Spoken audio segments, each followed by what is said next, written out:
कल्पना सिर्फ खेल नहीं है, ये बहुत बड़ी सृजन शक्ति है। सारी रचनाएं, सारे आविष्कार पहले कल्पना में ही जन्म लेते। हवाई जहाज आकाश में उड़ने से पहले किसी के मन में कल्पना के रूप में उड़ा था।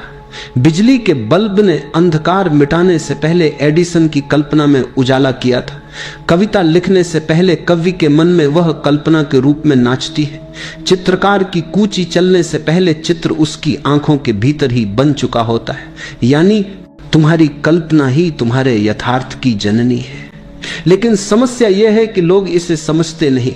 वे अपनी कल्पना का उपयोग चिंता, भय और नकारात्मक सोच में करते हैं।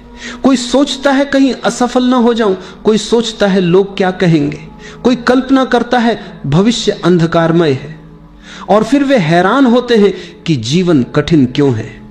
लेकिन वे भूल जाते हैं कि उन्होंने खुद ही यह तस्वीर बनाई थी। अगर तुम अपनी चाह और कल्पना को सकारात्मक बना लो तो जीवन का पूरा नक्शा बदल सकता है। जिस दिन तुम अपनी चाह को पहचान लोगे उस दिन तुम समझ जाओगे कि तुम्हारे भीतर भी पूरा ब्रह्मांड छिपा है। ये ब्रह्मांड बहुत रहस्यमयी है।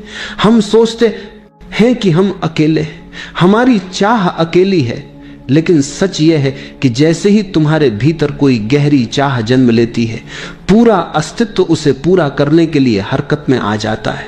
तुमने सुना होगा जब शिष्य तैयार होता है, गुरु प्रकट हो जाता है। यह कोई कविता मात्र नहीं है, यह एक बहुत बड़ा नियम है। इसका अर्थ है कि जब तुम्हारे भीतर गहराई से कोई चाह परिपक्व हो जाती है तो ब्रह्मांड उसकी पूर्ति के लिए सब व्यवस्था करता है।